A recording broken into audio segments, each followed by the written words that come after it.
All right, gentlemen, I want to go over this writing assignment. I know it says C4 here, but this applies to both C4 and F2. I want to start this conversation by saying that you guys have to make sure you take notes in the class, because a lot of questions I'm getting are questions are things that I have said constantly and repeatedly in the class. When you ask certain questions, and I welcome questions. If you have a question about something, you should ask.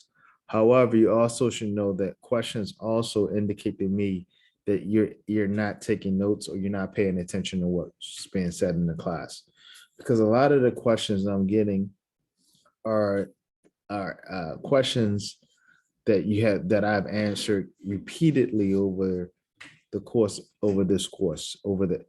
this 7 weeks so far, going into week 8. So that is a red flag to me that either your English language needs more improvement or you're not listening during the sessions, because I'm saying these things repeatedly. The next point I want you guys to understand is that you're now at university, okay? We're not going to tell you write 500 words, 1,000 words, 700 words, 12 sentences, 15 sentences, 20. We're not telling you this. You have to develop your position based on good brainstorming, outlining, drafting. You have to develop your position. If you could develop your position in 10 sentences, 12 sentences, or it takes you 20 sentences, this is what you need to do for your personal growth. Now, remember, we talked about the 3 C's: coherency, cohesion, and conciseness. Remember, and I've said concise probably a million times in the class so far. So concise is about making sure you're making points. Your points are straight to the point, that you're clear, and about developing your coherency, making sure that the audience, the reader, understands what you're trying to communicate.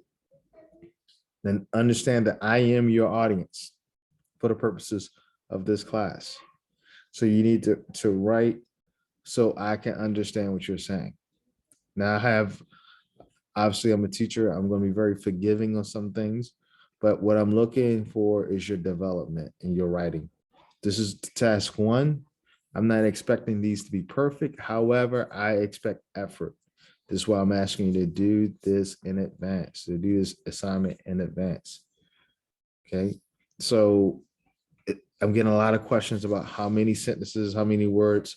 This is up to you. Remember, this is logical division of ideas. How many words will it take you? How many sentences will it take you to develop your ideas in a manner that is going to be coherent, in a manner where you prove that you can write in a way that you can develop the conciseness, that you can be straightforward to the point. Okay. Don't rely on old procedures that you have experienced in high school and middle school, where the teacher tells you write 3 sentences, write 12 sentences, write 15 sentences, write this number of words. You should have this, this, and this. No, we don't do that here. We do the textbook, the Longman book, and the Great Paragraphs book. We give you a lot of model examples. We talk about how to develop ideas. We talk about how to develop a good sentence structure so you can communicate those ideas. You have a grammar class, you have reading classes, you have speaking classes. You need to integrate all these classes as one idea. Writing is the product, is the ultimate product that shows how well you're doing in your grammar class, how well you're doing in your reading class, how well you're doing in your speaking and listening class. Okay. The writing is this writing task, or these writing tasks are an assessment. These tasks are assessments to determine how well you have improved your English over periods of time. In this case, at week 8. So the ball is in your court. The responsibility is up to you to pick a topic that you feel comfortable with and that you can develop in the ways that you can indicate coherency, conciseness, cohesion, using good sentence structure, using logical division of ideas. Refer back to the model paragraphs, as I have told you many times. Now, let's talk about what I expect as far as the final product. In one document, whether you merge it or you create one document at a time, I expect a brainstorm, however you want to brainstorm. At the bottom of the brainstorm, I expect to see a topic sentence with a topic and controlling idea. After the brainstorm, I expect to see a KWL chart, what you know about your topic, what you want to know, what you have learned. What you have learned should be an aha, eureka moment, a position that you're going to take, a strategy, a pathway that you're going to use to help communicate your point to your reader. So it's not just answering those questions or what I want to know. You're going to answer those what I want to know questions in the what I want to know section. But what I have learned is the final product. Remember, we talked about going through your workshop. After reading, after listening, watching a couple of videos, what is that aha moment when you sat and thought about it? What is that idea that came from your brain concerning the topic? And I know these topics are not very challenging. However, it makes it a little bit you can become more creative on what that aha moment is. So you got brainstorm. At the end of the brainstorm, there's a topic sentence, and then a follow-up on that is a KWL chart. What I'm trying to do here is give you a lot of material, a lot of content for you to organize in your outline. So the next thing you're going to have is an outline, separate page. So brainstorm at the bottom with the topic sentence, 1 page. KWL chart, 2 page. Outline, 1 page. Then once you do your outline, you should be ready to write your first draft. Okay, right. That's going to be your first draft. Write it as is based on your outline. Your outline is based on your KWL chart. Your KWL chart is based on your topic sentence. Your topic sentence is based on your brainstorm. You see how this is working? After your first draft, then you're going to go and you're going to revise for ideas. Now, I have said this 1,000 times in the class. You're going to revise for ideas. Now that you got a paragraph and good sentence structure on your first draft, your revision draft is saying, I like this idea. I want to change this around. Maybe this should go here. That could go there. Maybe I need to add another sentence. Maybe I need another supporting sentence. Maybe I want to add another main point. This is your revision draft. I should see a difference between your first draft and your revision draft.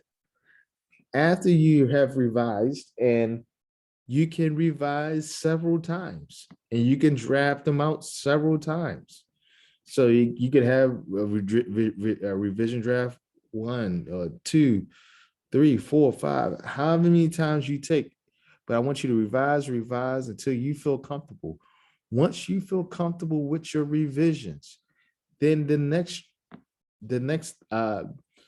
page I expect to see, or the next headline I expect to see, is editing draft. Editing is you're going to edit for punctuation. You're going to edit for errors, subject-verb agreement, consistency, pronoun consistency, fragments, punctuation, comma usage, run-on sentences, breaking unity. This is what I want to see here. So I want to see you take the time out to fix those errors or mistakes in the editing draft. And then your final draft will be the nice, perfect paragraph. And it's not going to be perfect. I know that, but as perfect as you can get it, which do your hard work, that's going to be the paragraph that I grade for the final grade. However, if I do not see those, if I do not see a brainstorm and I do not see a topic sentence underneath the brainstorm, if I do not see a KWL chart, if I do not see an outline, if I don't see draftings on the first draft, revision draft, editing draft, and then final draft, if I don't see those drafts, then you will get points taken off accordingly. If your brainstorming is kind of, you don't really brainstorm, you don't show any evidence of real brainstorming, I will take points off. I want to see you guys develop, and you're not going to develop if you rush through this. If you do it my way, trust me, you're going to become a very good writer over time.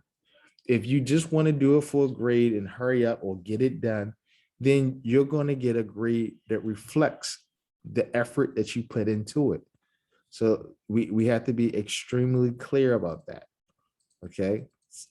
So this is where some people are going to get frustrated because you think you should just turn in one paragraph. No, that's not what we do here.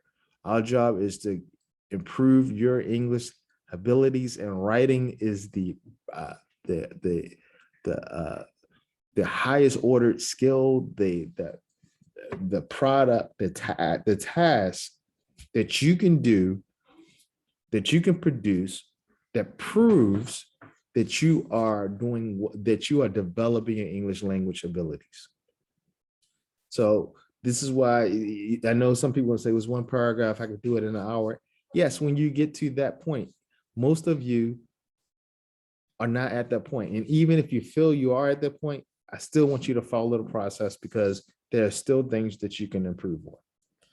Trust me. Writing, I want you to, what we're doing here is following the writing process. So you can watch this video 2, 3, 4, 5, 6, 7, 8, 9 times so you can make sure you understand what is required of you. The entire document needs to be one document. The reason why I cannot open several documents. You have to learn how to use your Microsoft Word. You can create it all in one document.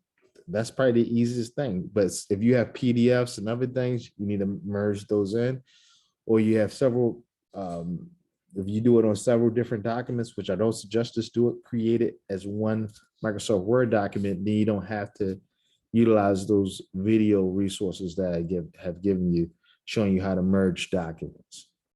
I've also included the rubric. Now let's look at this rubric really quickly. Let's look at this rubric. In this rubric, you notice that this is the document rubric I will use to grade your paper. Okay. And we'll use it for 1 and 2 so you can see your development over time. The first category is process and format. We look for the brainstorm. Brainstorm, I want to see a topic sentence at the bottom. I want to see something meaningful that you have done. You can do free writing. You could do Venn diagrams. You could do whatever you want to do, but you should have evidence that you have thought about your brainstorm in a meaningful way, and as a result, wrote a topic sentence at the bottom. From that brainstorm will also include the KWL chart that will come after you writing the topic sentence. Then an outline. The same way I showed you how to write an outline, you can go back and refer to that class. The video is up on the Microsoft Teams, and follow the process for outlining. I will include a template that you can use. You will have to merge that document or copy and paste for outlining. The draft process, I just explained that thoroughly, and I expect the draft copies, you can lose points here. The final copy, that's the copy that is perfect. Actually, you know what? I just realized something. You should also have a title page. I'm going to amend the instructions. I forgot to put the title page there. Everything should be a title page. The title page should be the first page of your document. The title page should be the first page of the document. Notice the title is centered. The first line, but I want an actual college level title page. Don't worry about that. I'll deal with that when we meet in the class. Just someone remind me to talk about the title page. But you will have a title page too. This is important because I want to know. It allows me to, when I'm grading your paper, know exactly whose paper this is. So we'll talk about that in class. The title page, it's not a big deal. I'll show you how I want that to look. Organization is 21 points. You expect to have a topic sentence. You expect to have supporting sentences and a concluding sentence. The ideas need to be developed. The content must be on topic, must have unity, coherence. You must use vocabulary that shows concise, that helps you with conciseness. Sophistication, this means that you're writing to me, the audience, and you're pointing your writing intent to the audience, which is me.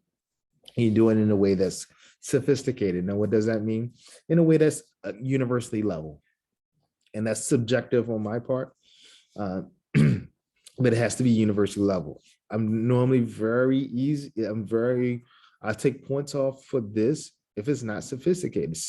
Many of you will not get a lot of the full 8 points because your writing level is not at that level yet.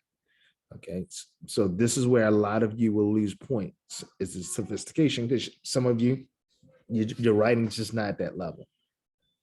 Okay, so just be careful about that, or be aware of that if you're going to lose points, you're going to probably lose points in the sophistication, because and then you're going to see your points gain over time, because that shows that your writing is developing.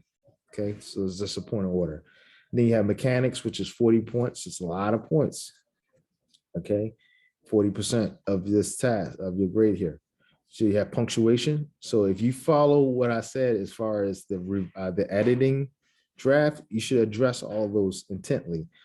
Verb usage, vocabulary, make sure you use the right vocabulary, spelling, sentence structure, and other errors. Other errors may be things that we haven't taught you, but what I normally do there is, if there's other errors that has taken away from the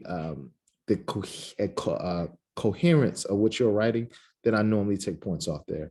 If it's errors that doesn't take it away from the coherency or the point, but you made them, then I normally, and we haven't taught you, I normally will let that go. But if it's so bad where it's taken away from the understanding of your writing, I will take points off there. So that's an explanation of the rubric. All right. So hopefully this video has given you some insight on what the expectation is, what you need to do.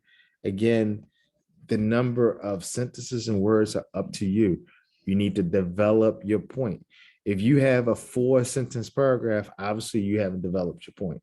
If you have a 40-sentence paragraph, you probably have some conciseness issues, and you may even be breaking unity.